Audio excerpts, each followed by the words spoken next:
Hola a todos y todas. Ya con algunos nos hemos encontrado en estos 3 ciclos, con algo otras de pronto no, pero entonces aprovecho para recordarles cómo ha sido el proceso. En nuestro primer encuentro estuvimos dialogando con 2 líderes y lideresas, una de ellas era una madre buscadora y otro era un líder social campesino. Esto nos permitía recordar y un poco analizar cuál es el contexto actual que se está viviendo en la región, frente también a esos hallazgos y recomendaciones, a lo que tiene el tomo Orinoquía de la Comisión de la Verdad, que nos recuerda que muchos de los hechos que ya sucedieron son cíclicos, ¿no? Entonces, muchos de estos hechos pues todavía continúan pasando y todavía continúan afectando de cientos de formas a quienes habitan en los territorios, especialmente rurales. En nuestro segundo encuentro estuvimos ya hablando un poquito específicamente desde 2 miradas. Por un lado, lo que tiene que ver con los pueblos étnicos, y hablamos específicamente del caso de las menonitas en Puerto Gaitán, y por otro lado lo que tenía que ver con el campesinado que habita en parques nacionales naturales y especialmente con el campesinado cocalero, que lleva muchos años siendo perseguido y estigmatizado y que en este momento pues está viviendo una recesión económica.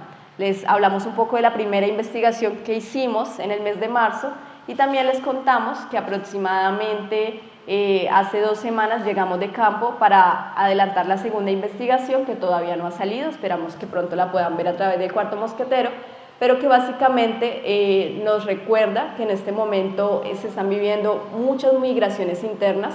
Cientos de campesinos están teniendo que migrar a la ciudad o a otras veredas donde de pronto hay otro tipo de economía aparte de la coca, que están viviendo una situación humanitaria muy grave y que lamentablemente por ahora no ha tenido ninguna intervención de la institucionalidad. Son personas que pues básicamente a partir de la misma estigmatización pues que viven, o el hecho de habitar en parques nacionales naturales, hace que haya poca presencia estatal y que en este momento pues básicamente estén pues a su suerte buscando cómo solucionar. Hoy tocaremos brevemente el tema, pero realmente hoy estaremos hablando más desde otros puntos. Entonces hoy queremos cerrar este ciclo, que esperamos que más adelante se repita, desde los hallazgos y recomendaciones, pero aterrizados a las necesidades de nuestro territorio. Sabemos que esas recomendaciones que hizo la Comisión de la Verdad y que le entregó al país en junio del año pasado, nos permitirían y nos podrían acercar a esa paz que todos y todas anhelamos, ¿no? Y especialmente a nunca permitir que vuelvan a suceder todos esos horrores de la guerra, que durante más de 50 años, ya podemos hablar en este momento de 60 años, pues han estado afectando a los colombianos y colombianas. Y por ejemplo, entre las cifras que nos comparten, entre los hallazgos que hay en la Comisión de la Verdad, nos recuerda que aproximadamente el 90% de las víctimas era población civil.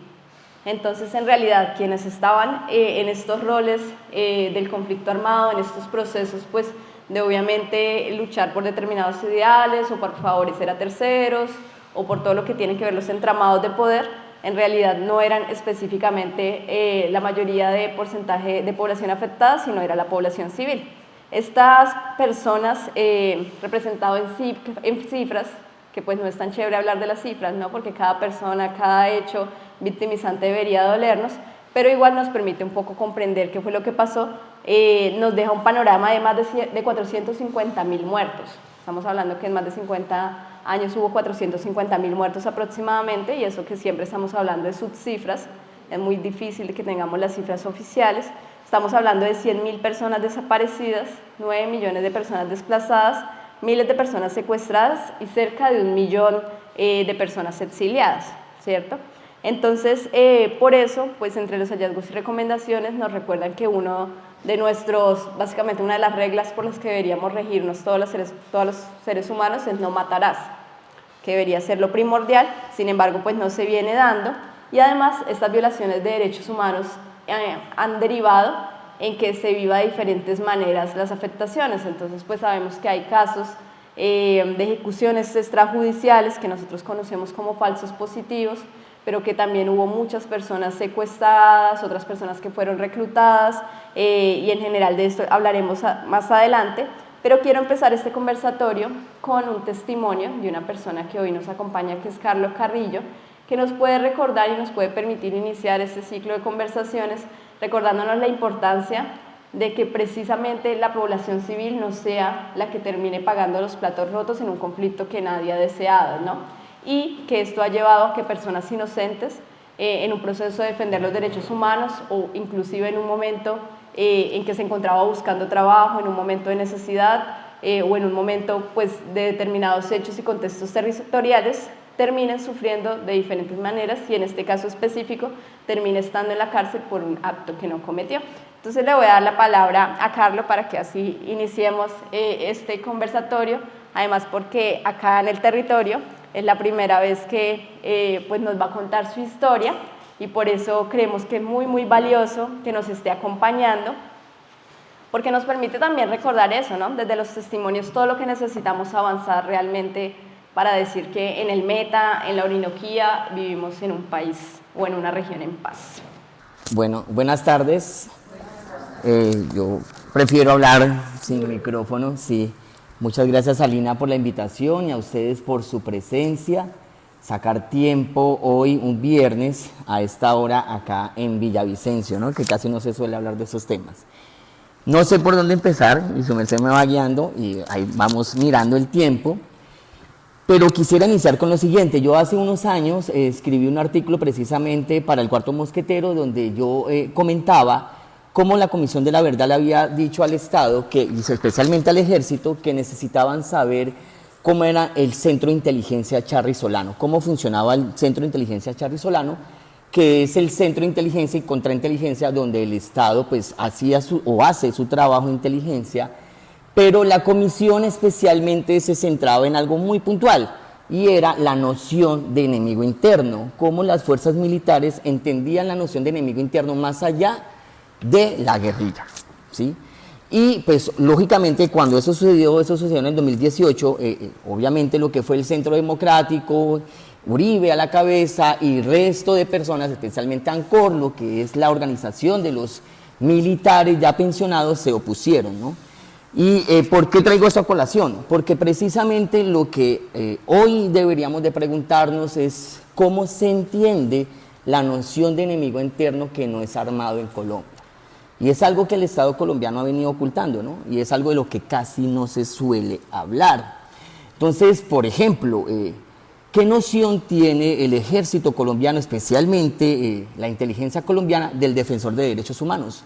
Si lo considera o no un enemigo interno, si lo considera o no un subversivo, ¿qué noción tiene el ejército colombiano de un defensor, por ejemplo, del medio ambiente o de un periodista? ¿Sí? Entonces, cuando yo escribí ese artículo y, digamos, lo vamos aterrizando, actualmente, entre el 21 y el 25 de julio, el Comité de Derechos Humanos de la ONU va a sacar un informe sobre Colombia, si en el 2016 al 2022 o hasta la fecha ha venido cumpliendo o no los acuerdos, y parece ser que van a condenar al Estado colombiano diciendo que no ha cumplido. ¿Por qué razón? Porque hay algo que no se suele hablar y es la impunidad estructural. Nosotros tratamos de ver los casos aisladamente. Y precisamente incluso cuando uno va en las marchas uno ve que la gente protesta o la gente siempre menciona ciertos casos particulares, pero no se ve como un conjunto estructural. Y la impunidad estructural, ¿qué genera? Precisamente más impunidad, porque vale la pena delinquir, porque no hay resultados en la justicia. Entonces, cuando no hay resultados en la justicia, pues vale la pena delinquir. A la fecha, por ejemplo, citando un ejemplo, de los 30.000 casos de justicia y paz de los paramilitares, solamente hay 50 condenas, y de esas 50, solamente 200 personas de 30.000, ¿sí? O sea, es una cifra. Y de la repartición de la tierra en Colombia, solamente el 7% de las personas se le ha devuelto la tierra en ese país, y sin garantía, ¿no? Entonces, aterrizándolo acá ya se me va diciendo el tiempo y la cuestión.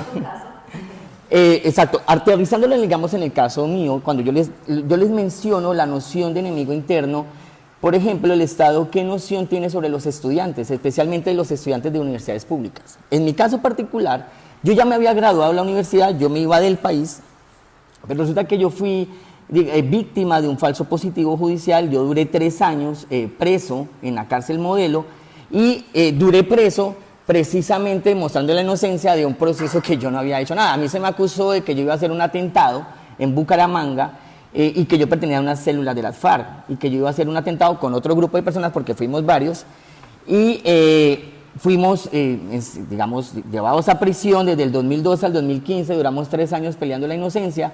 Fue una noticia, no sé si de pronto acá alguno la recuerde, pero fue una noticia nacional. O sea, nosotros duramos una semana en noticias, en Caracol, en RCN, en Semana, duramos una semana totalmente, de verdad, en noticias, donde se decía que precisamente un grupo de estudiantes iban a hacer una serie de atentados en Bucaramanga y en Cali, ¿no? Nunca jamás, obviamente, los medios se acercaron para escuchar nuestra versión.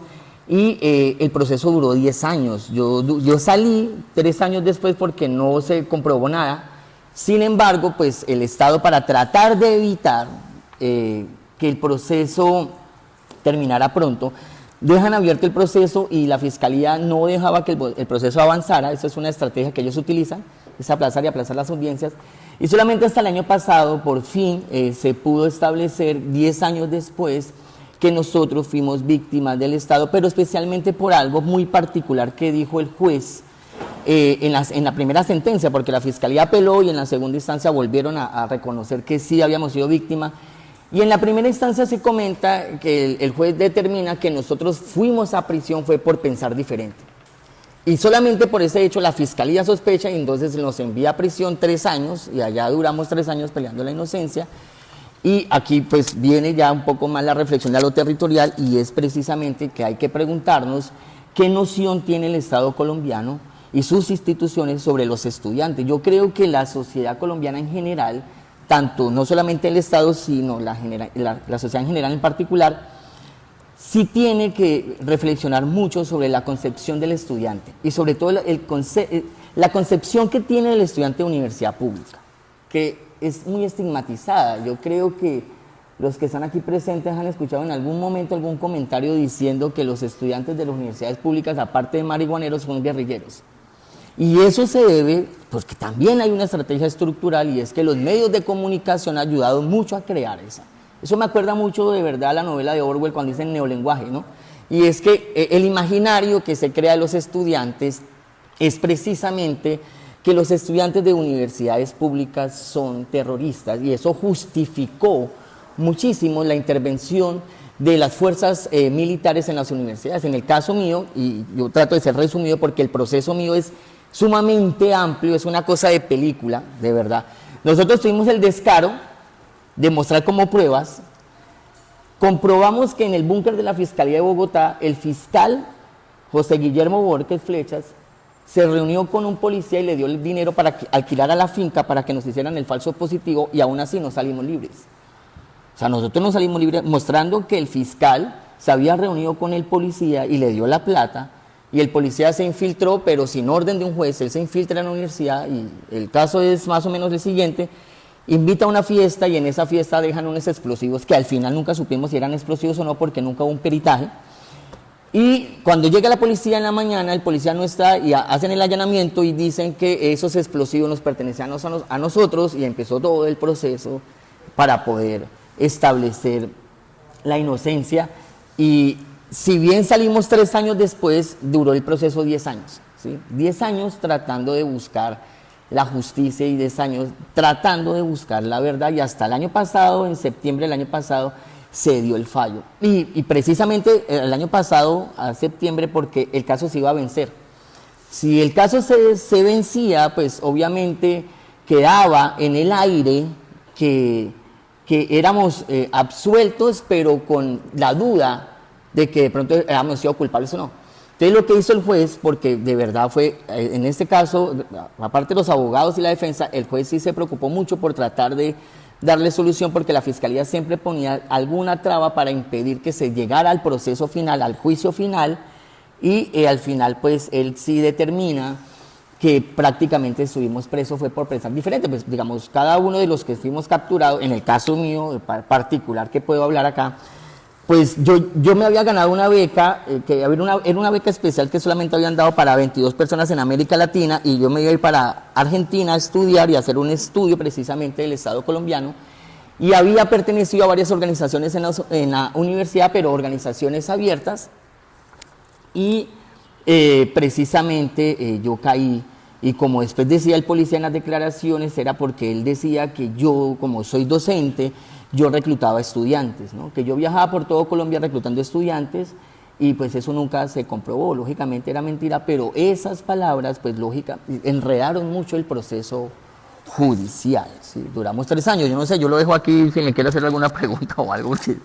No, lo dejaría ahí para ir avanzando, pero sí quería iniciar con este caso porque pues además Carlos no lo habla constantemente, pero fue un proceso de muchos años temiendo que cada vez que había audiencia pudiera pasar algo, pudiera regresar otra vez a la cárcel, temiendo que su trabajo como docente se viera afectado. Entonces, desde que hace como 8 años, Carlos, tuve más o menos la posibilidad, casi que desde que creamos el Cuarto Mosquetero, tuve la posibilidad de conocerlo y vi todo lo que representa para una persona tener que enfrentarse a un juicio sabiendo que era que era inocente y que tenía que probar su inocencia. Entonces, por eso creo que las recomendaciones que hace el informe final en este caso específico de que, por ejemplo, todas estas investigaciones y estos procesos de estigmatización que hay de algunas personas, pues, por ejemplo, todavía están radicadas en Estados Unidos, es información que ellos tienen tildada de confidencial, pero que sigue siendo el argumento para generar estos procesos de estigmatización,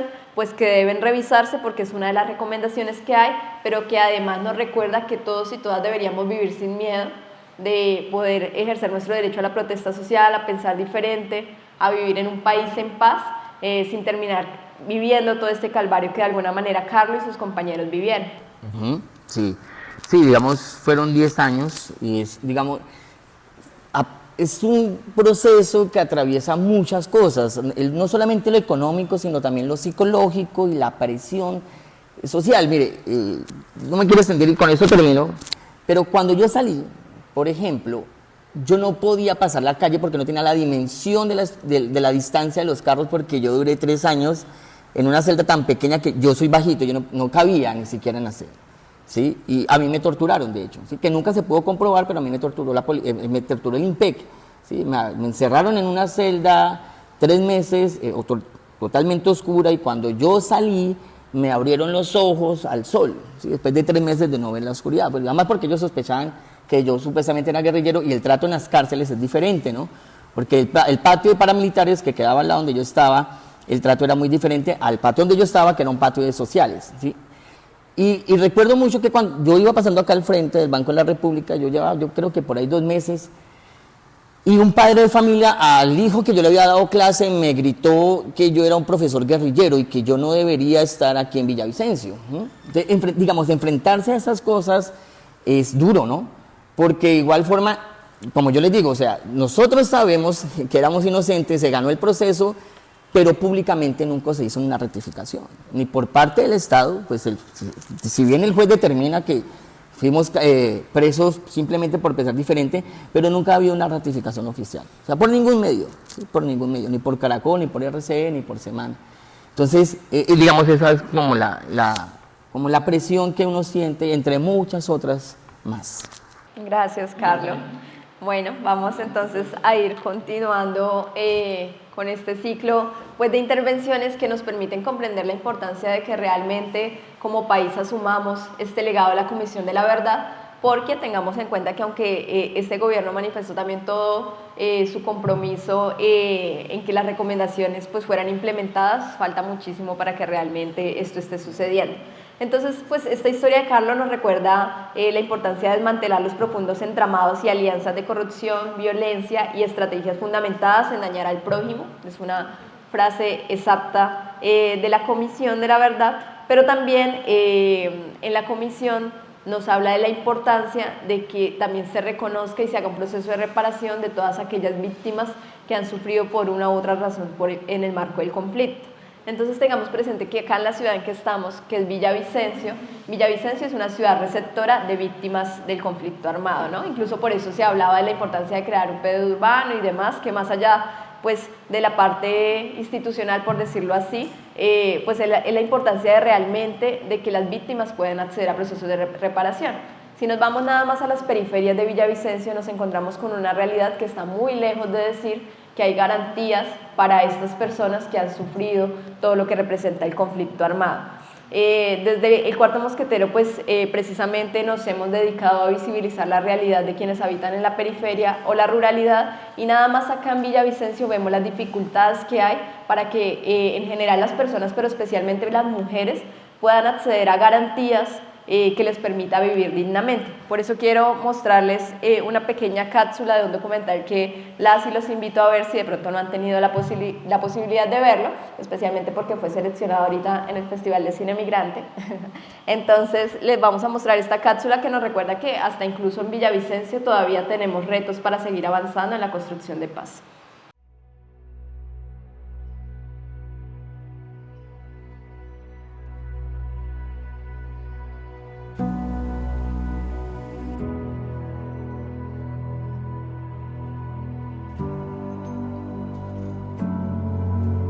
Vine por la violencia que vivieron mis padres de la toma de Mitú.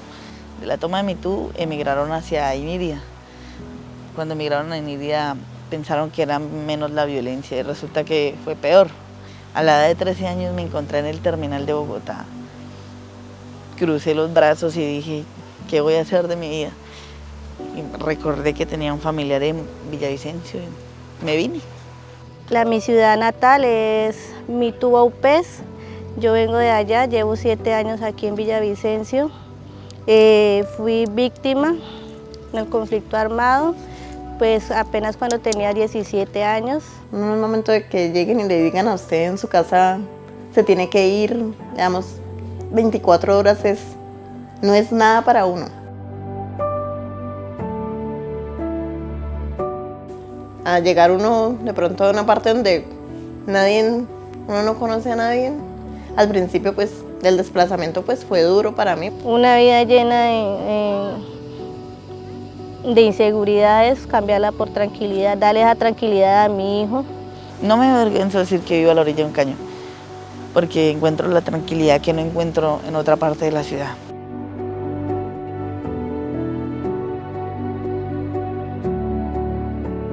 Hay personas muy envidiosas que pues no, que esto es invasión y es que hay que tumbarles y es que de una u otra manera afectarlo a uno. Esto es una garantía para nosotros, una casa al pie del cañón.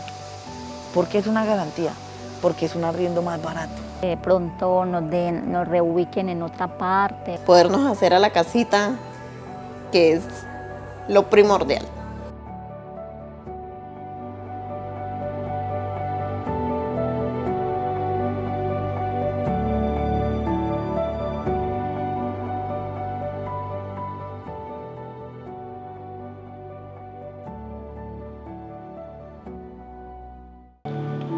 Y bueno, este video, pues además de recordarnos también el reto que tenemos como país para realmente reparar a todas las personas que han sufrido en el marco del conflicto, que son muchos casos, este es uno de miles de casos que hay en Colombia, también nos recuerda que una de las mayores razones por las cuales también hemos seguido inmersos en el conflicto es la desigualdad, ¿no?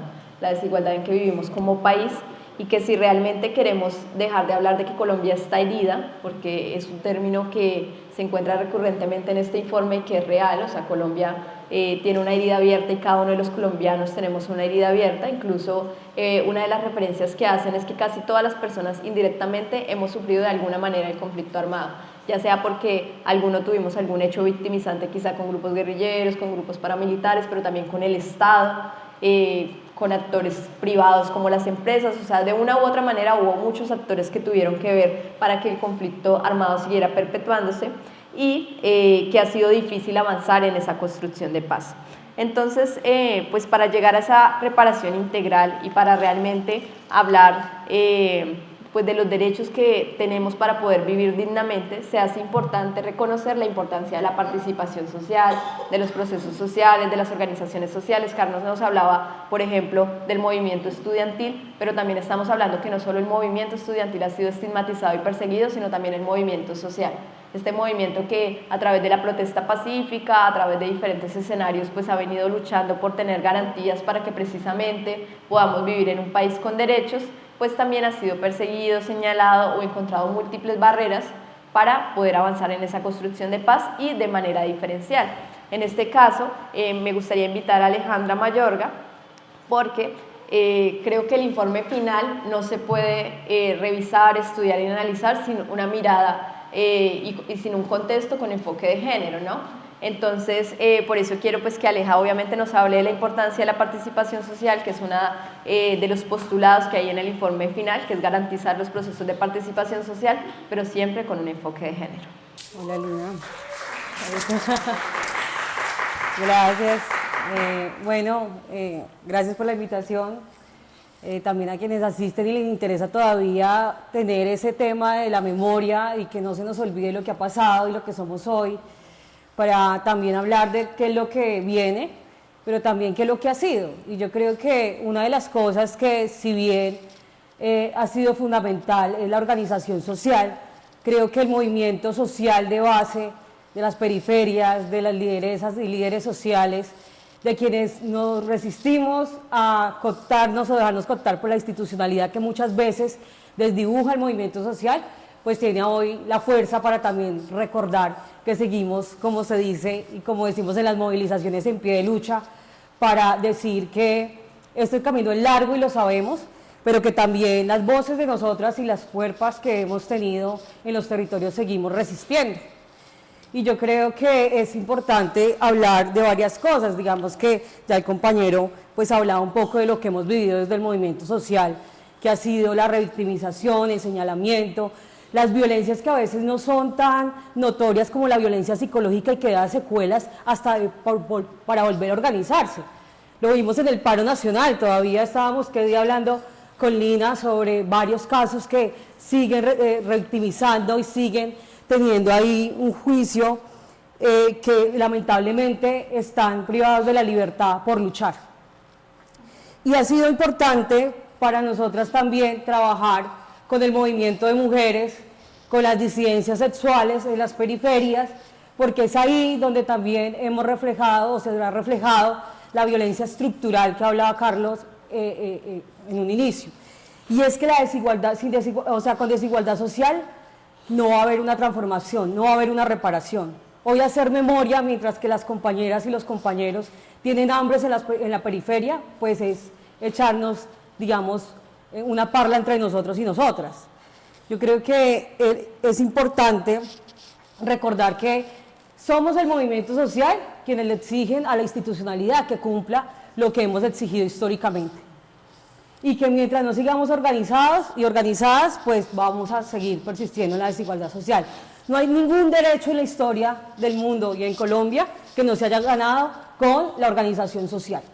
Yo creo que no hay ninguno. Y creo que también las mujeres se han organizado y han resistido en sus territorios. Muestra eso las compañeras que estaban allí, que reivindican y hablan de las periferias, aunque sean estigmatizadas en ese territorio, que se organizan y dicen: sufrimos de violencia, venimos de la violencia de nuestros territorios en la ruralidad y en la ciudad donde pensábamos que íbamos a tener garantías, estamos también viviendo violencia. Violencia basada en género. No hay una vivienda digna porque se ha resumido la vivienda en 4 paredes de una casa que no tienen, pero tampoco hay las condiciones adecuadas en su territorio para el acceso a la justicia, la educación, la salud, la alimentación, la soberanía alimentaria, no la hay. Y hoy, Resector Villavicencio, de todas esas sobrevivientes y de la violencia que ha tenido el territorio del Meta, pues también creo que ha sido insuficiente la atención que hay a las víctimas del Estado, a las víctimas que también han sido cómplices. Creo que ha sido insuficiente las estrategias que ha hecho la institucionalidad para reparar esas víctimas. Doy un ejemplo de eso. Quien haya conocido la historia de este país sabe que una estrategia de reparación y de protección no puede ser, por ejemplo, hacer bloques de protección con la policía y el ejército para que cuiden a la ciudadanía, cuando ellos también han sido actores de violencia al cuerpo, sobre todo de las mujeres. Y eso hoy es una de las medidas que van a colocar sobre la mesa, o ponen sobre la mesa, ¿no? Entonces, la policía con enfoque de género. Y entonces nosotras nos sentimos seguras con eso. O las mujeres que vienen siendo víctimas de todos los grupos armados y vienen aquí a la ciudad, ¿creen que ellas van a aceptar esa forma de protección? Pues yo creo que estamos muy mal todavía en un enfoque que realmente no garantiza esa reparación que habla también toda esta historia que estamos reviviendo, que gracias a la Comisión de la Verdad recordamos cada vez más y que se está discutiendo y que es una ganancia. Pero yo creo que al reconocer el papel del movimiento social, también lo que hace es que se garantice que esa memoria no se coopte, que no se coopte a discursos que sirven solo para recaudar dinero y que no llegue a las organizaciones y a las mujeres que realmente lo necesitan, a los movimientos sociales. Sirve para recordar las exigencias de qué es realmente las condiciones dignas para la vida, que eso es muy grande. Yo también creo que es importante decir que hoy el movimiento más fuerte, y lo demostramos en el paro nacional, y que sigue resistiendo en las calles, ha sido el de mujeres y el de disidencias sexuales. Hoy están poniendo una agenda muy importante porque han sido históricamente marginadas. Casi las violencias que han sufrido en los cuerpos de las mujeres han sido como de segundo plano. Sí, digamos que la violencia sexual en el marco de la ley 1719, que por ejemplo en Guamal, la Asociación del Meta con Mirada Mujer fue una pionera para decir, dentro y fuera del conflicto armado, también hay que hablar de una reparación integral para las violencias sexuales que sufrimos las mujeres de todos los actores armados que hay en el país y que todavía están luchando. Ya muchas de ellas dicen, ¿para qué seguimos? Muchas de ellas están cansadas porque dicen, ¿para qué nos organizamos si no hemos encontrado justicia, verdad y reparación en un departamento tan golpeado y que todavía seguimos yendo hablando con muchas compañeras y disidencias y todavía siguen diciendo nuestra voz no se han escuchado? Yo estoy acá porque hago parte del movimiento social y desde ahí me paro toda mi vida, pero también sé que no es la voz legítima para hablar del tema en sí, de la vivencia, de la violencia, de que muchas compañeras han confiado en la veeduría Mujeres Libres de Violencia. Sin embargo, creo que es importante seguir replicando, seguir organizándonos y seguir diciendo que los cuerpos de las mujeres siguen siendo botín de guerra en este país, que hace 2 años el paro nacional lo siguió demostrando. Todavía nuestro cuerpo es sujeto de cosificación, de violencia estructural, de violencia basada en género, y que creemos que es importante también no conformarnos con tener, digamos, lo digo, yo tengo una formación de izquierda. Sin embargo, he creído que indistintamente del gobierno que tengamos, obviamente se avanzan cosas, tenemos que seguir resistiendo desde las exigencias en las calles, en la movilización, en la organización popular, porque los gobiernos pasan, ¿no? Y siempre vemos discursos contestatarios, retrógradas, que quieren retroceder los derechos que hemos ganado. ¿Y cuál va a ser la respuesta? Pues la organización popular, la organización social. El poco movimiento social que a veces sale de lo estudiantil y a veces por el tema de sobrevivir no sigue organizándose, pero creo que es valioso sobre todo que para nosotras las mujeres en una diferenciación estructural del patriarcado seguimos organizándose independientemente de donde estemos. Porque en el barrio seguimos sufriendo violencias, porque tenemos violencia política, no solo violencia política electoral, sino los espacios que representamos, seguimos queriendo ocupar esos espacios y todavía no podemos. Y como ya voy cerrando, pues el resumen como tal es, pues el Meta sí que ha dado ejemplo de resistencia con las mujeres, con las disidencias sexuales que se están organizando, y creo que, pues como ya lo había dicho, el camino es el fortalecimiento del movimiento social para dar una respuesta real a lo que tenemos que mantener, que es la memoria y la historia de este país. Gracias.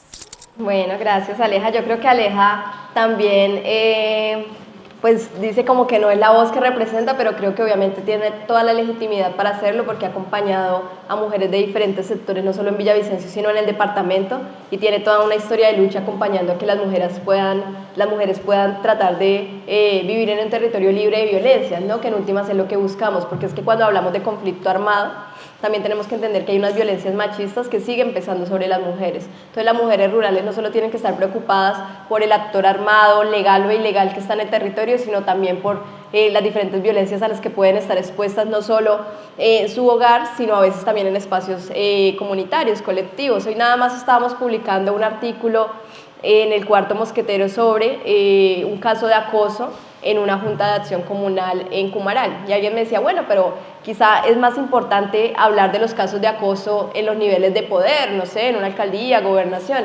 Y yo decía como, precisamente por eso es que las personas no denuncian, ¿no? Porque siempre sienten que quién las va a escuchar, que quién les va a poner cuidado, porque a las nadie, como dirían por ahí, pues no las escuchan y no tienen esa posibilidad de denunciar. Y estos casos no solo nos deben preocupar en las instituciones, que obviamente sí, pues es terrible que suceda, sino también en espacios, por ejemplo, como una organización comunal, donde una se debería sentir pues en libertad de poder hacer ese trabajo social sin miedo de que su compañero la acose, ¿no? Entonces, creo que sí queda mucho por avanzar también en que las mujeres podamos tener garantías en los diferentes espacios en los que estemos participando y podamos vivir en paz. Pero Aleja hablaba de algo muy importante, y es que esas mujeres que viven en la ruralidad se vienen a la periferia, a la ciudad, también a seguir viviendo diferentes tipos de conflictividades, y nos lleva a pensar como, ¿qué pasa también con esas personas que no se vienen para la ciudad, que en este momento siguen viviendo allá y siguen atravesando diferentes tipos de violencia en territorios como, por ejemplo, el sur del Meta, Guaviare, Caquetá, en territorios donde solo vivir en ciertos municipios hace que las personas digan, si usted viene allá es porque es guerrillero? Hay muchas personas que les daba terror de que revisaran de dónde había sido su cédula, porque de una vez podía ser una causal de que de pronto en algún retén por carretera pudiera haberles pasado algo. Por eso la Comisión de la Verdad hace una recomendación de que hay que seguir avanzando en garantías para quienes habitan en la ruralidad, no solo en el acceso a la tierra, sino también a poder vivir sin miedo, sin estigmatización y sin procesos inclusive de judicialización. Entonces vamos a escuchar un pequeño testimonio de un habitante de la vereda Puerto Cachicamo en el Guaviare, que hace parte de la región del Guayabero, que ha sido una de las regiones donde pues hemos investigado mucho en los últimos años, que nos habla un poquito también pues de esa realidad, así que pues vamos a escuchar. Claro, ya nosotros sin eso, ¿cómo vamos a sobrevivir? Porque la verdad de eso es que pues, uno vive, de la matica de coca, porque esa es la única que nos da a nosotros la comida. Pero a ver, ¿qué saca uno de tener esa harina ahí y sin nadie en compra ni nada? Pues el deber de nosotros irnos a una parte donde nos venimos acá, donde la gente al menos tiene cultivitos de maracuyá, por ahí cogías de maíz. Pues yo me vine porque la mujer es enferma. Allá, usted sabe que allá no hay impuesto de salud, no hay nada. Por donde estamos nosotros, la única salida era aquí a la carpa. El fundito, pues allá todavía está mi fondo. O sea, como yo cuento, uno pues nunca abandona su fundito, porque allá donde tuve mis hijas, donde mejor dicho, ahí estamos, fundito. Hemos vivido toda la vida allá en Puerto Limón. Allá quedaron amigos, claro, todavía hay, porque hay unos que todavía han salido, pero la gentecita todavía tienen sus funditos ahí. Bueno, este video está así en bruto, sin editar, porque hace parte de las intervenciones que vamos a publicar en nuestra siguiente investigación, que nos recuerda pues eso, ¿no? De que a veces cuando revisamos el informe final vemos todas las cosas que tuvieron que vivir los campesinos y campesinas en el marco del conflicto, pero cuando vamos otra vez a los territorios vemos que siguen igual, ¿no? Que sigue ocurriendo y que hay un factor de persistencia.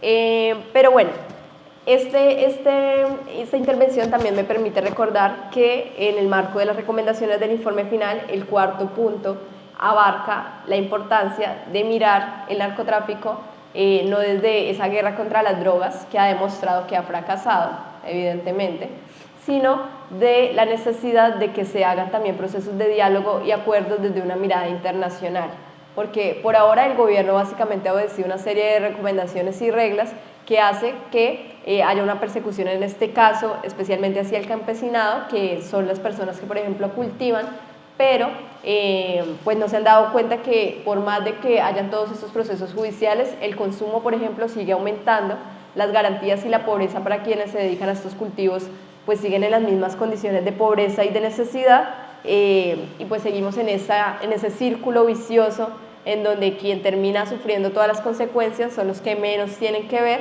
y quienes se benefician de esta cadena, que incluso también pues está viciada por políticos y demás actores institucionales, no les pasa nada. Entonces esta recomendación es bien interesante, porque una de las conclusiones es que la guerra contra las drogas ha fracasado y de que urge que se haga desde una mirada y un tratamiento diferencial, que esperemos que sea una apuesta, que se siga manteniendo esa apuesta en el actual gobierno, para que hayan también procesos de sustitución legal y procesos pues de regularización y legalización. Pero entonces, pues continuando con nuestra historia relacionada a la estigmatización, es importante tener en cuenta que en Colombia han ocurrido todo tipo de violaciones de derechos humanos, ¿cierto? Entonces, pues veíamos también esos factores de desplazamiento y persistencia, pero también hay otro tipo de violaciones, como por ejemplo al derecho internacional humanitario y violaciones que derivaron en que las personas que pensaban diferente fueran asesinadas, que personas que se animaron, por ejemplo, a llegar al poder como la UP, pues fueran asesinadas cuando empezaron a ganar la mayoría de alcaldías, ¿no? Cuando empezaron a ver que estas personas que se supone que ellos tildaban de guerrilleros, de que no tenían los conocimientos necesarios para estar en el poder, pues estaban tomándose los espacios de poder de manera legal, de manera acompañada por todo lo que era la sociedad, y esto llevó a que hubiese un genocidio. Y resulta que entre las recomendaciones hay una recomendación que me parece hermosa, y voy invitando a James a sentarse a mi lado, que es sacar las armas y la violencia de la política. Entre estas recomendaciones dice que pues, se puede avanzar en procesos electorales y democráticos si realmente sacamos las armas y la violencia de la política, y por esto pues invité a James, porque quién mejor que James Barrero para que nos recuerde por qué pues, deberíamos precisamente construir espacios libres de violencia también en la política, en la participación, y además poder hablar de la sentencia, que también creo que es una ganancia en este momento. Bueno, buenas tardes para todas y todos los presentes. Realmente para mí es muy grato encontrarme hoy aquí en esta ciudad hablando de memoria. Soy un terco, obstinado, creyente, fan de la memoria hace muchos años, y llegué al ejercicio de la memoria justamente porque la violencia un día tocó a mi puerta. Nací en el barrio Policarpa Salabarrieta, en la ciudad de Bogotá, un barrio además de estirpe popular, un barrio de la lucha de viviendistas en este país. Mi padre fue un luchador de la vivienda en Colombia, de la Central Nacional Provivienda, fundador de algunos barrios de esta ciudad, concejal de esta ciudad por la Unión Patriótica, y asesinado en el año 99 en esta misma ciudad, en uno de los barrios que además ayudó a constituir y que ayudó, digamos, a avanzar en términos de el acceso a los derechos básicos fundamentales en este barrio, que es el barrio de Millanura, muy cerca del terminal de transportes de Villavicencio. Yo creo que he escuchado a los compañeros que me antecedieron y cada uno de ellos marca un pilar de lo que es construir la memoria y lo que ha sido el conflicto en este país. Y yo creo que Lina iniciaba también la conversación recordándonos que este no es un tema de cifras. Yo podría aquí, a nuestro gusto, porque a los colombianos nos gusta la gente que habla y habla de cifras, pero yo creo que lo que hemos intentado durante varios años, y puedo decir que desde una década que milito en un partido como la Unión Patriótica, pero también desde hace más de una década en donde me reencontré con una familia, hago parte de una organización que se llama Hijos e Hijas por la Memoria y contra la Impunidad. Hijos e Hijas es una sigla que nace en América Latina con los hijos de los detenidos desaparecidos en Argentina, en Chile, en Uruguay, en Guatemala, en Holanda, en lugares donde la violencia, digamos, y los golpes de Estado fueron una práctica del establecimiento, ¿no? Y en Colombia vivimos una dictadura, ¿sí? Esa dictadura en el marco de la democracia, pues también lo dice, digamos, muy bien el informe. Aquí pasaron un montón de cosas en Colombia, pero se mantuvo la democracia, entonces dejémoslo en los términos de que se mantuvo la democracia. Las cifras de desaparecidos en Colombia nos pueden llevar a otro retrato de cosas, y es de que las dictaduras del Cono Sur juntas no superan el número de desaparecidos que tenemos en este país. Y eso obviamente nos llama, nos alienta, digamos, a qué ha pasado como país. Mi padre fue asesinado, como lo recordaba, el 30 de septiembre del año 99. Yo apenas tenía 10 años de edad. Y desde entonces tuve que irme desplazado. Intenté terminar mis estudios de bachillerato en esta ciudad, me tuve que ir desplazado. Fui ayudante de bucetas en el municipio de Soacha, Cundinamarca. Me recorrí los municipios de Cibaté, Soacha y Ciudad Bolívar en Bogotá. Luego tuve la posibilidad de encontrar una familia que es Hijos, y encontrar de que lo que había silenciado, que era llevar el mismo nombre de mi padre, como si fuese un delito, ya era momento de recordarlo y de sentirme orgulloso de quién fue mi padre, y además de la mujer que lo acompañó y que es mi madre, que ha sido una lideresa defensora de derechos humanos en este departamento, justamente porque el departamento del Meta es la segunda región con mayor número de víctimas en el marco del conflicto, pero también de la Unión Patriótica. Hablar de la Unión Patriótica es también expresar ese dolor, y no porque sea la Unión Patriótica el único caso de exterminio, digamos, que tenga relevancia en este país. Hay movimientos significativos que sufrieron cosas similares, a luchar, lo que pasó con el Quintín Lame, lo que pasó con eso queda en el olvido. De pronto la Unión Patriótica tiene más recordación por el número de las víctimas. Siempre hablamos de 5.000, y digamos, a mí personalmente en el colegio nunca me hablaron de las víctimas de la UP. Siendo víctima de la UP, a mí nunca me hablaron de Bernardo Jaramillo Osa, ¿sí? Pero sí de Galán. A nadie le hablaban de Pizarro, pero sí de Galán, porque era digno hablar de un liberal, no de alguien que provenía del ADM-19 o de la UP. Y eso también además es algo que nos recuerda la Comisión de la Verdad, es cómo entender lo que pasó en Colombia. Y aquí lo dijo el compañero Carlos Carrillo, aquí el elemento que sigue siendo un elemento violento en la sociedad colombiana es la tesis del enemigo interno.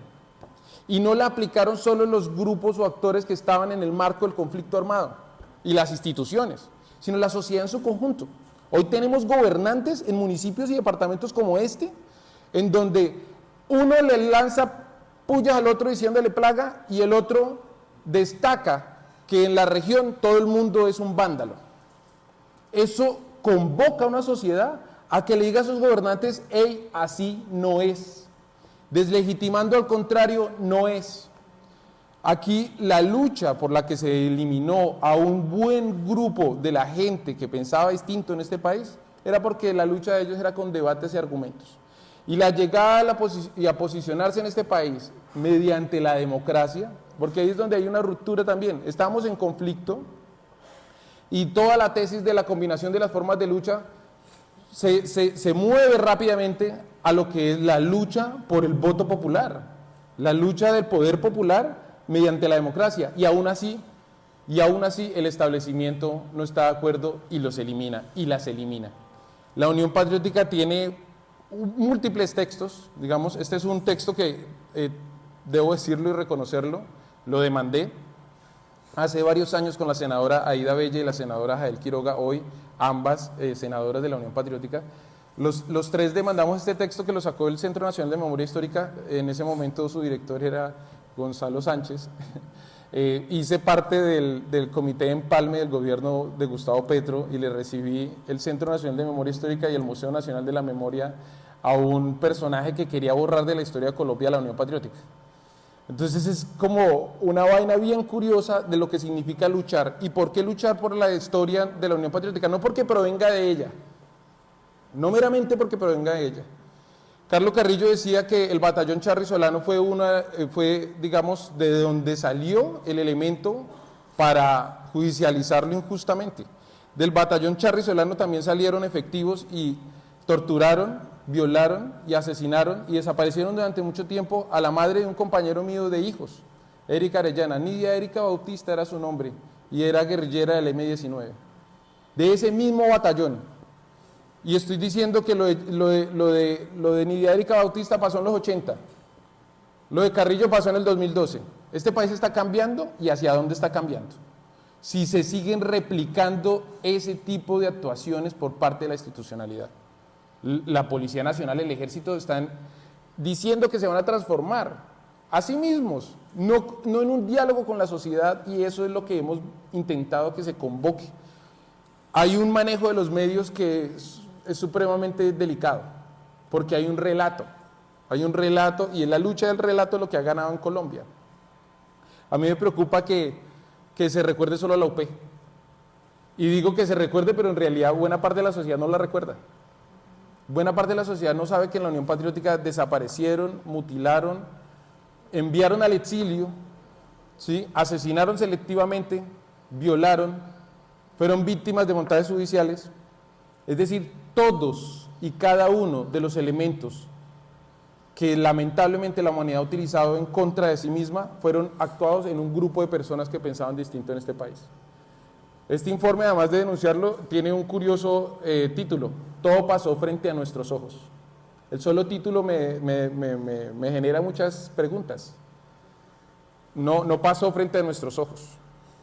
Todos sufrimos eso como sociedad. Yo no perdí a mi padre, yo perdí a una persona que quería mucho, ¿sí? A una persona que era mi maestro, pero he tenido la oportunidad de recorrer Villavicencio y he tenido la oportunidad de reconocer a mi padre en muchos otros lugares del país. Y lo que perdió la sociedad con mi padre fue un luchador por la vivienda, ¿sí?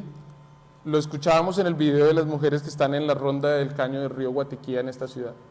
No hay acceso a la vivienda, pero sí hay acceso de esos múltiples gobernantes que se tiran entre ellos, pero para generar alianzas electorales sí son los más amigos, ¿sí? Se tiran entre ellos cuando las condiciones de desigualdad siguen siendo las mismas y cada vez vemos más edificios y las grandes constructoras sí tienen derecho a la tierra en este país. La gente pobre, no. La gente que no tiene acceso a una vivienda, a un terruño, no hay lugar en este país. Es una gran pregunta que debemos hacernos, digamos, como colombianos. Y del cómo se justifica. La gran frase es, no lo justifiques, hazlo justo. Siempre. ¿Sí? Se ha justificado la lucha, lamentablemente la lucha de muchos sectores de la sociedad se ha estigmatizado. La violencia que ha vivido la criminalidad estatal no tiene lugar en Colombia, en la historia de Colombia.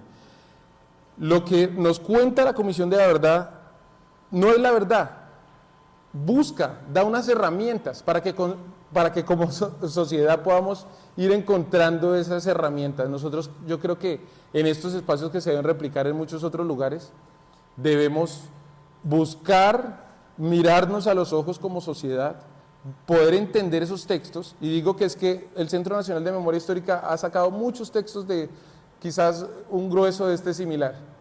No los conoce buena parte de la sociedad, ¿sí? Lo que hizo la Comisión de la Verdad fue intentar engrosar todo allí, y esto es muy difícil de entenderlo si como sociedad no cambiamos nuestro actuar, si no tomamos decisiones en conjunto, si no respetamos al otro, y si no entendemos que acá no hay enemigos internos, hay diversos, hay diversas.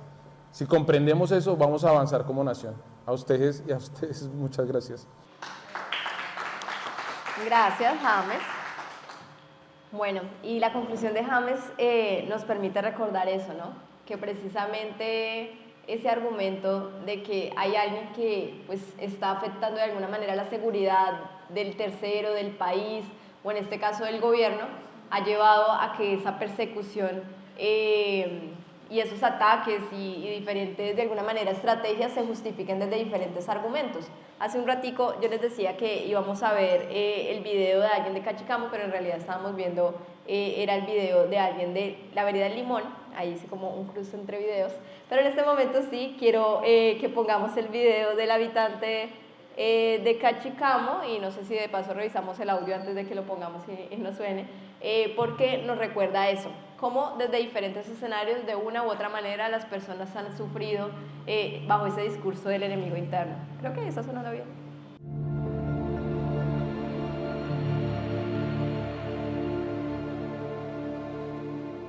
Yo llegué aquí hace más o menos 2 años aquí al Guaviare. Y desde que yo llegué acá, pues siempre ha sido constante y existente el atropello de nosotros en la vereda donde yo vivo.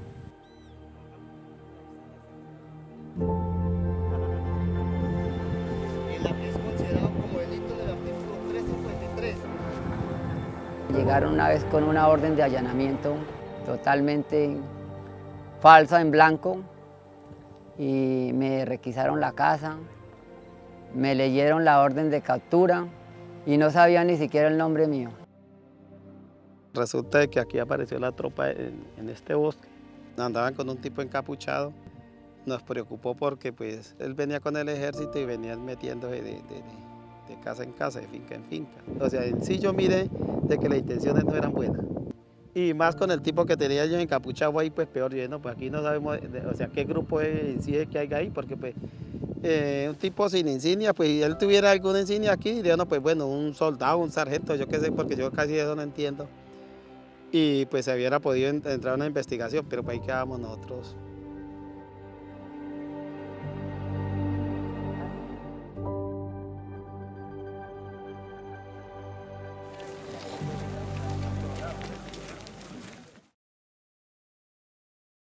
Bueno, igual recuerden que todos estos videos están en la página web del Cuarto Mosquetero, entran a la categoría de investigaciones y ahí están, para que luego puedan verlos completos, porque este inclusive hace parte de una alianza que hicimos con Colombia Más 20 El Espectador para visibilizar estas realidades de las personas que no siempre pueden acceder a medios de comunicación, porque James también decía algo muy importante, y es que pasan dos cosas con los medios de comunicación, y hay una recomendación también en el informe final para los medios de comunicación de no prestarse para seguir fomentando la violencia y para seguir perpetuando el conflicto armado en el país, y es que mientras los medios tradicionales, que suelen estar aliados también con el gobierno nacional, quienes sustentan el poder, han usado pues sus diferentes canales para seguir generando procesos de estigmatización, para generar narrativas pues que les convengan, hay otras personas que no pueden acceder a esos medios de comunicación a denunciar lo que pasa. Hay un caso muy similar al de Carlos que estamos viviendo en este momento, de una compañera también de acá del departamento, que es Gracie Perilla, y hace de pronto, no sé, creo que 2 días, un día, en los medios nacionales estaban hablando de cómo por fin estaban condenando a los vándalos que habían entramado una serie de ataques contra Transmilenio y que estaban vinculados a todo lo que tenía que ver con la protesta social, especialmente en Bogotá. Y vemos, y porque nosotros hemos tenido pues la posibilidad de conocer este caso desde hace varios años, que es algo muy similar a lo que le pasó con Carlos, ¿no?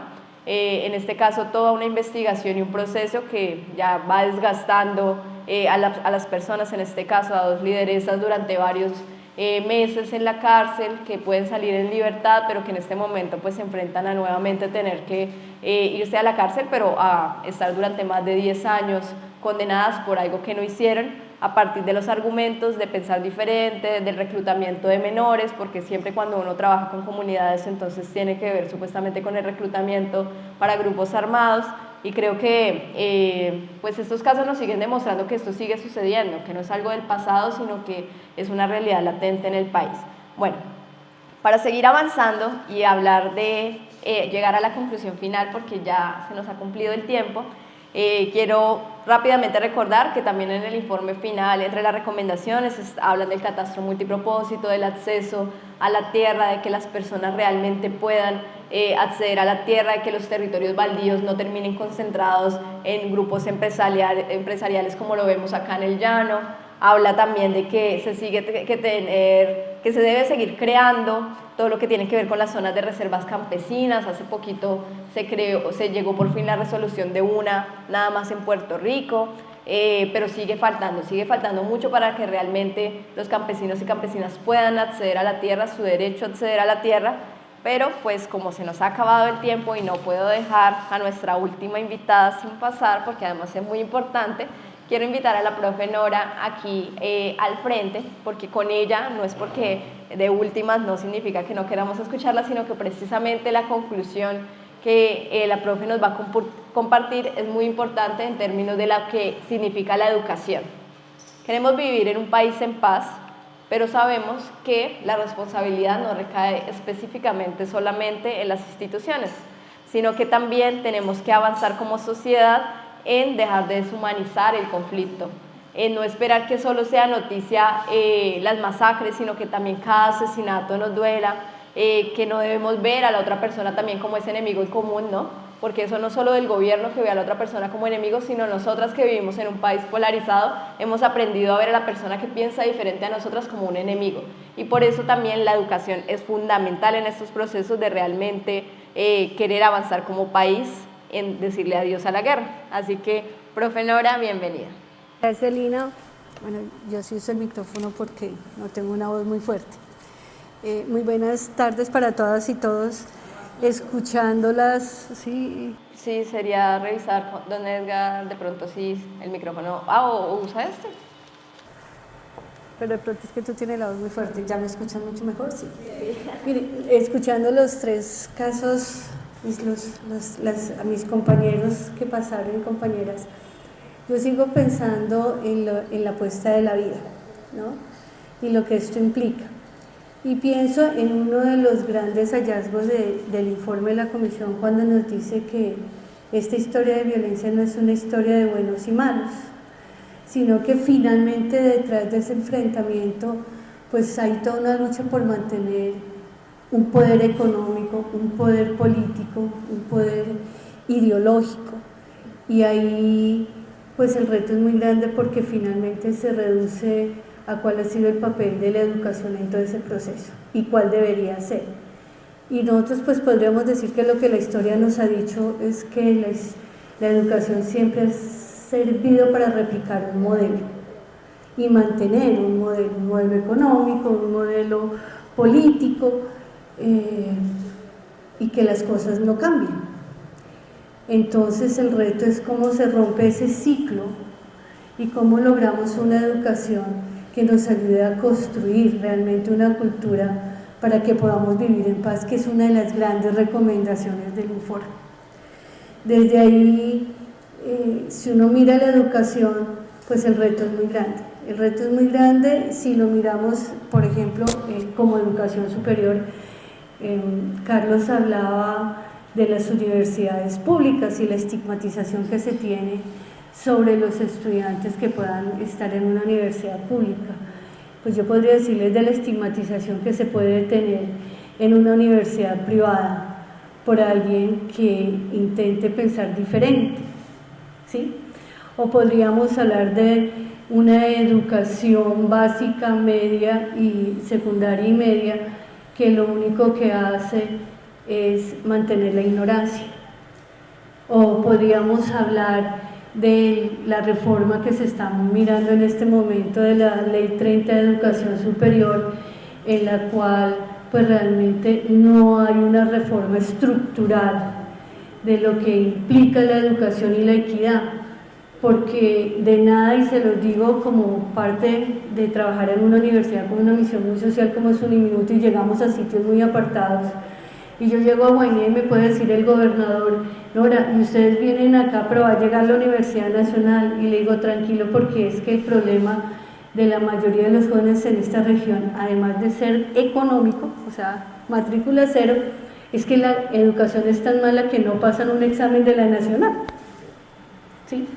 En la Nacional esa vez se presentaron 113 muchachos de Guainía, estudiantes, pasaron 9 el primer filtro y luego pasaron 3, y es que Uniminuto trabaja con los otros 99, porque si no, no tendrían posibilidad de estudiar, porque el problema no es solamente económico.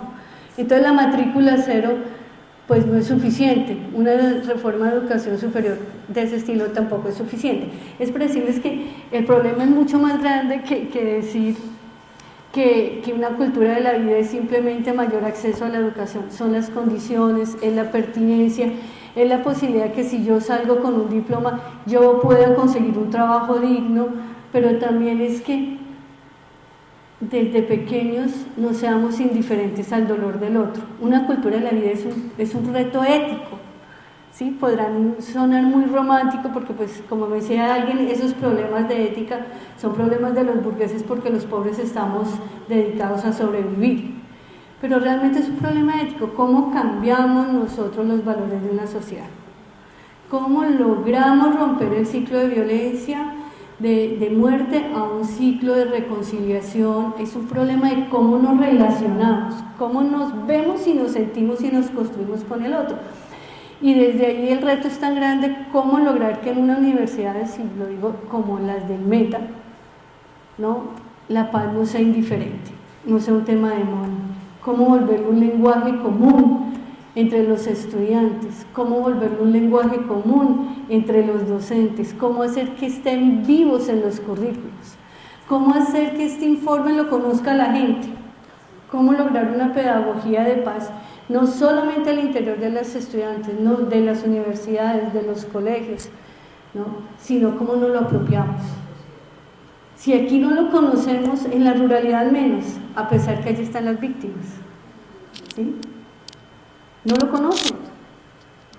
Entonces, si no lo conocemos, ¿cómo lo defendemos? ¿Cómo romper, y vuelvo a buenos y malos, enemigo interno, y cómo hacer que no nos aproximemos a un informe para validar mis pensamientos y hacer que entonces yo sea más buena y los malos más malos, o viceversa, sino que sea el mejor instrumento para desarrollar pensamiento crítico, para que en este territorio construyamos nuestra historia con las voces que tú nos presentas cada momento, y no con las voces del Congreso o de la W o de FM Estéreo, ¿sí?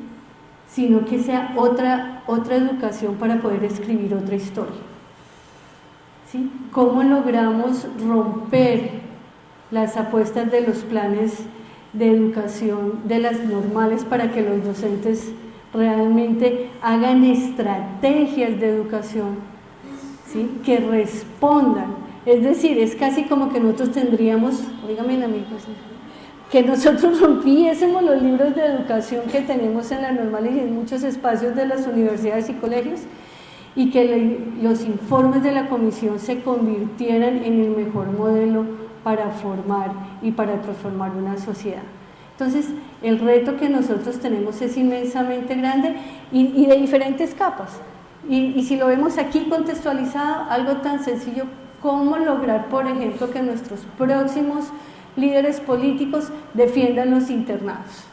Los internados que finalmente son los espacios, uno de los pocos espacios donde podemos lograr que los niños no los recluten los grupos ilegales, porque en esos espacios les dan comida, porque en esos espacios tienen algo de protección, y cómo lograr que no los cierren porque no tienen el recurso, y que se conviertan y se sigan fortaleciendo como espacios de paz, y no espacios que los protegen de ir a la guerra, al reclutamiento, pero que en unas condiciones poco dignas, ¿no?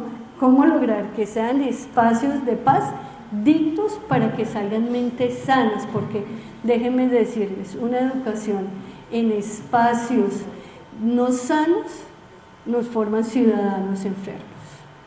Y eso hace que las violaciones a los derechos humanos sean constantes y no es rotulando y siguiendo viviendo la sociedad como vamos a lograr cambios. Es ayudando a construir espacios sanos para mentes sanas, para ciudadanos sanos. Por tiempo me dices que no tengo más tiempo. Eso es. Gracias. Gracias, profe. Y a propósito de lo que acaba de decir la profe Nora de los internados, uno creería que, pues bueno, que es un internado, cualquier cosa allá en la ciudad y que en la zona rural y que listo, ¿cierto? Pero por ejemplo ahorita, en estos momentos cuando en las zonas rurales, hablando otra vez por ejemplo del sur del Meta y del Guaviare, que la situación está tan compleja, la mamá agradece que su hijo esté en el internado, porque si estuviera en la casa no tendría cómo darle de comer. Es más, es súper trágico para ellas que cada 15 días tienen que salir obligatoriamente a sus casas y no tienen cómo pagarles el transporte para que vayan a sus casas a visitarlas.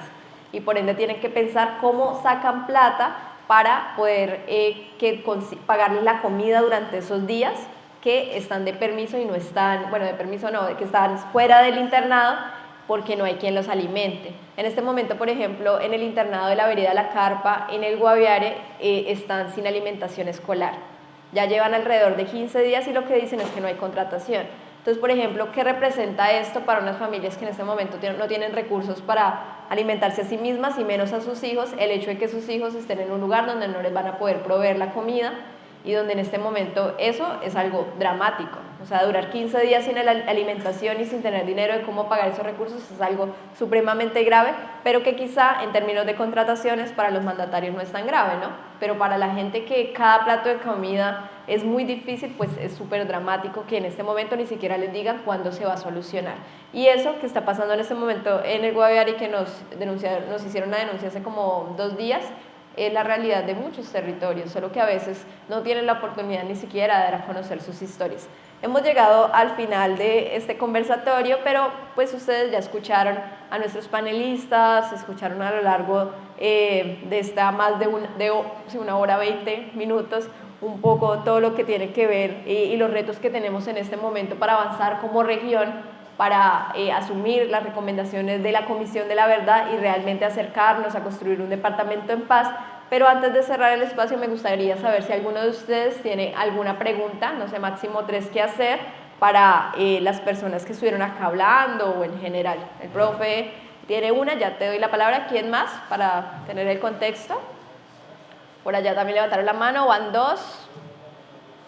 2 preguntas nada más. Listo, entonces empecemos con el profe Alfonso.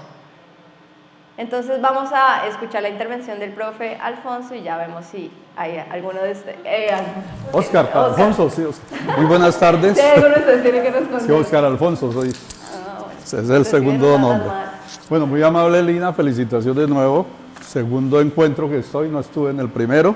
Profe, y si Creo que hablas no con el está, micrófono. no está funcionando. Es que ese micrófono es para nuestras cámaras, porque recuerden que nosotros Ah, grabamos bueno, todo ok. y luego lo subimos como memoria, pero acá toca hablar. Aló, ¿sí me escuchan? Sí. Bueno, ha sido una tarde de memoria, como lo invitó a hacer Alejandra, y también creo que James, a hablar de memoria, y justamente eso quiero yo acotar rápidamente, sé que el tiempo es breve, pero es que sentado aquí en esta sala hoy he tenido unos encuentros de 35 años atrás acá. Ya les voy a decir por qué. A Carlos no le conocía su historia de vida. Yo creo que con el arte de la narración oral usted ha ido liberando muchísimo, me atrevo a decirlo. No sabía de su historia de vida triste. Bueno, escuchando a James, tantos conocidos que se fueron de este mundo porque los desaparecieron por ser de la UP.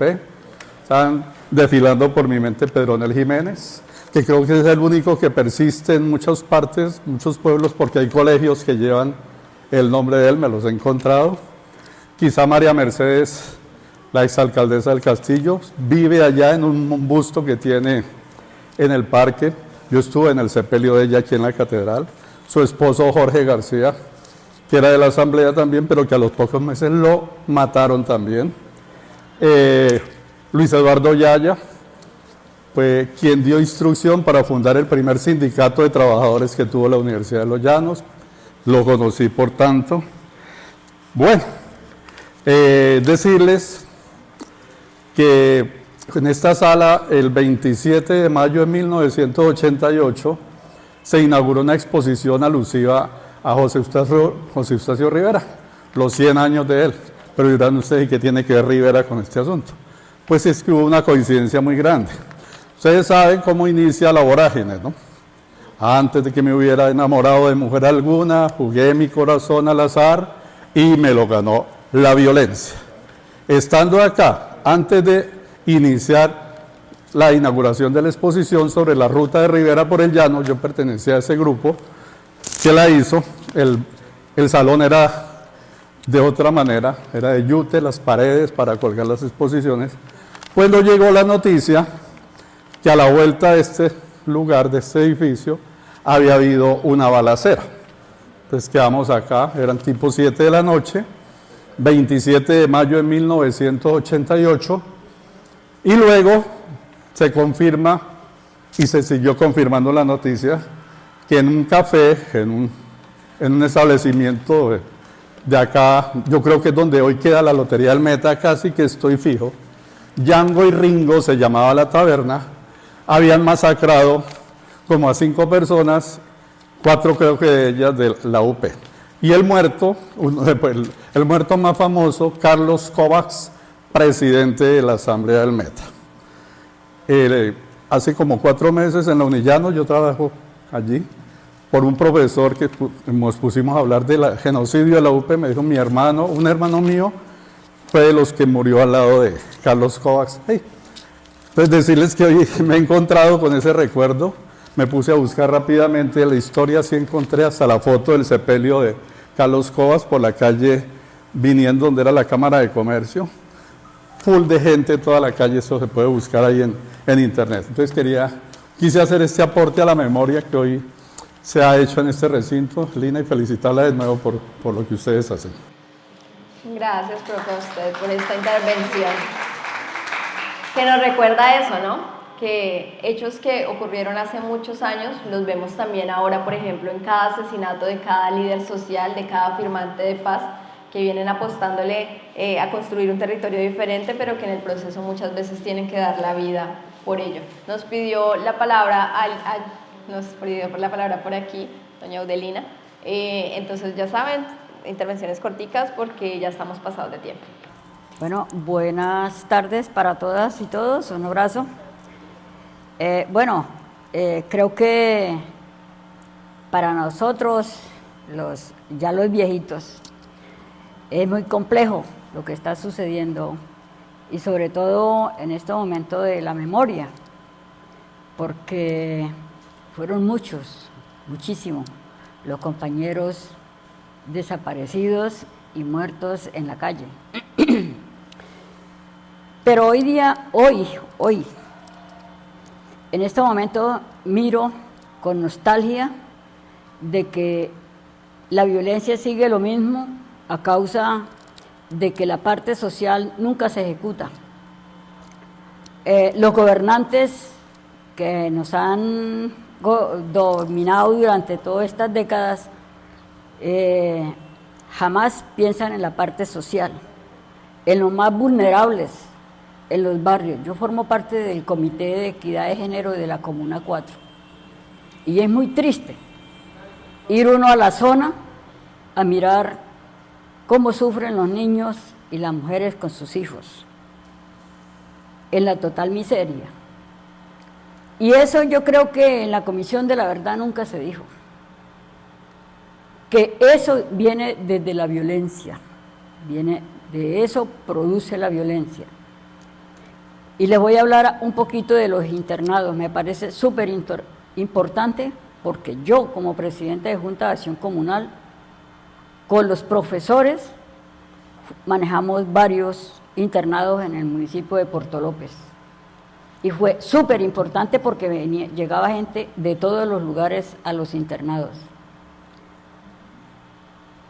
Pero lo dejaron caer por falta de gente responsable, hacerse responsable de los muchachos, de las niñas y niños y jóvenes que estudiaban allá. Nosotros veníamos a hacerle huelga a los famosos gobernadores acá para que nos dieran la comida, para llevarle a los internados, porque había gente de la Macarena, de diferentes lugares, del departamento del Meta, tuvimos en los internados en Puerto López. Y en este momento dejaron hasta acabar los internados. Desgraciadamente, ¿por qué? Porque no tenemos dirigencia política en este departamento, lo digo con plena seguridad. Ahí lo vemos, están cerrados y todavía está la profesora Amparo Ochoa en Puerto López, que es la coordinadora en el Alto Melúa, y la tienen, como dicen, en el abandono. Entonces me parece, y por estas luchas y todo eso, pues me sacaron a perder de Puerto López, o se va o la matamos, así fue la razón. Entonces, ¿qué tenemos? No tenemos dirigencia política en este departamento, que se pongan los pantalones y se pongan en los zapatos de la gente más vulnerable. Y lo digo aquí, lo digo en cualquier parte, porque nosotros sí luchamos cuando nos tocó luchar, cuando fuimos dirigentes, pero nos tocó abandonar el barco para salvar la vida de nosotros. Bueno, muchas gracias.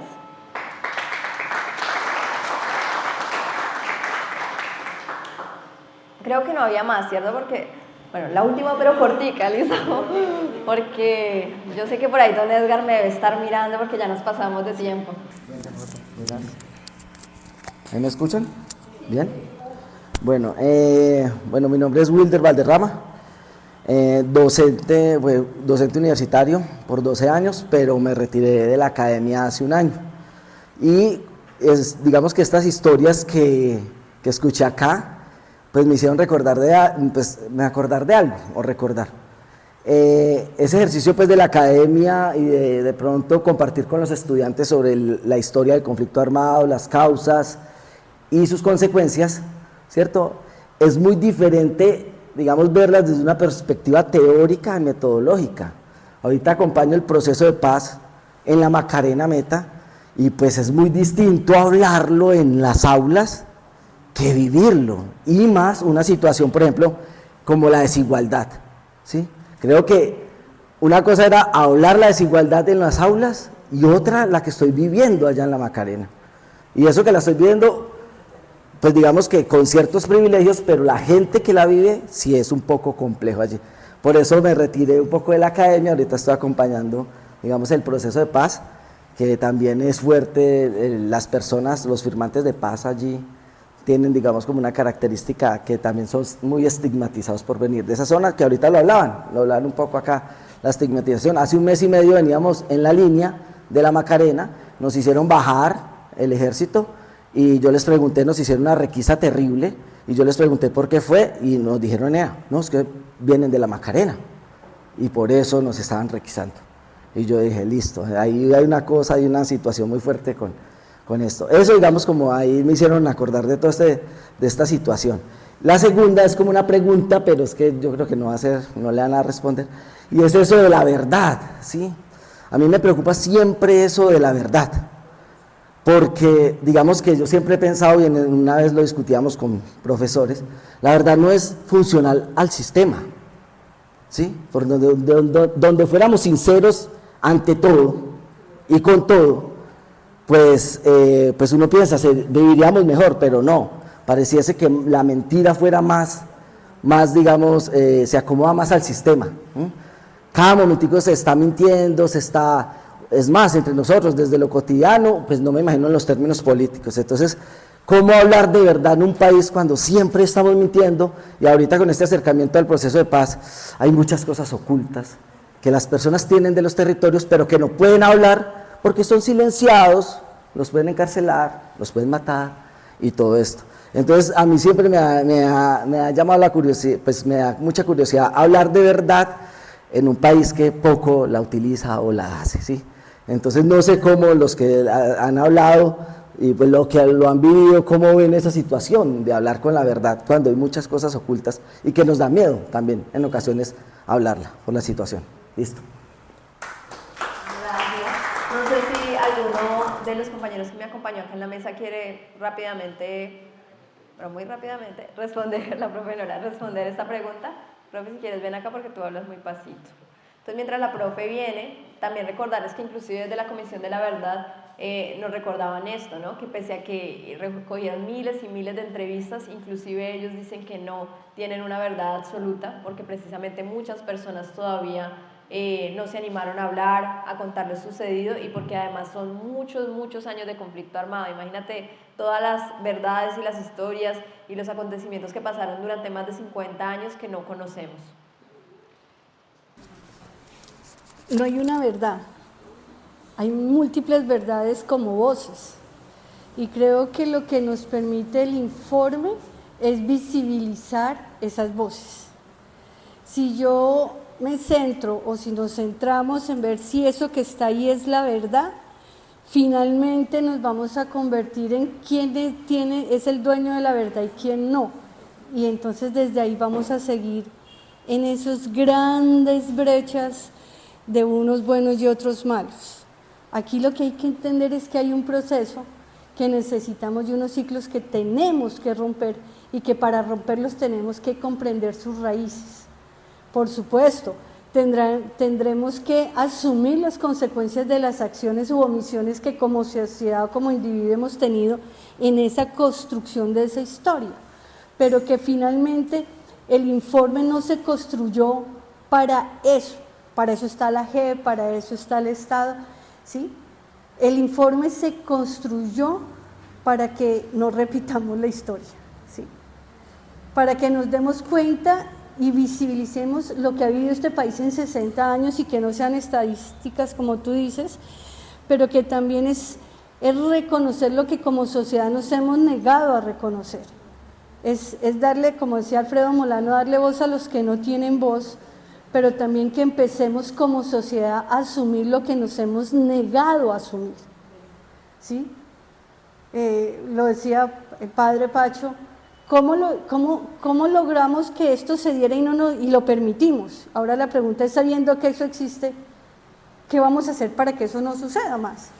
Entonces, perdónenme, para mí son casi que eufemismos dedicarnos, hay veces, si es la verdad o si fulano, o cuando me dice algo es que mi historia no salió ahí, o es que a mí no me la preguntaron, es que no es un inventario. Las voces sirvieron para escribir esas grandes narrativas que nos explican qué sucedió. Y por eso desde la educación es tan importante que aprendamos a pensar. No, cada quien puede pensar lo que quiera, pero que aprendamos a pensar, pero no, para no caer como en esas ilusiones, ¿no?, académicas, ni en esas ilusiones de las ideas a que nos llevan las ideas, o esos puntos oscuros o negros, sino un pensamiento que nos permita romper ese ciclo y realmente trabajar por la vida. Básicamente es eso. Gracias, profe. Bueno, y gracias a todas las personas que nos acompañaron en el día de hoy. Recuerden que pues todo este proceso también va a quedar grabado, al igual que los anteriores ya están subidos a redes por si quieren luego estudiarlos, revisarlos. Recordemos además la importancia de leer el tomo de hallazgo y recomendaciones, que es muy grande, al igual que el tomo de Orinoquia, que de pronto sí es un poco más pequeño, y también que si quizá quieren pues empezar a leer análisis respecto a los hallazgos y recomendaciones, desde el Cuarto Mosquetero nosotros ya hemos escrito más de 30 artículos, un poco resumiendo, pero no desde un resumen por la pereza, sino desde el análisis y la importancia de ir puntualizando todo lo que se vivió en el marco del conflicto armado, que son hechos que deberíamos conocer y que también los niños, niñas y jóvenes deberían estar estudiando a partir de esto. Así que pues esperemos que prontamente sea otra vez la cita, les estaremos molestando luego, hasta la próxima.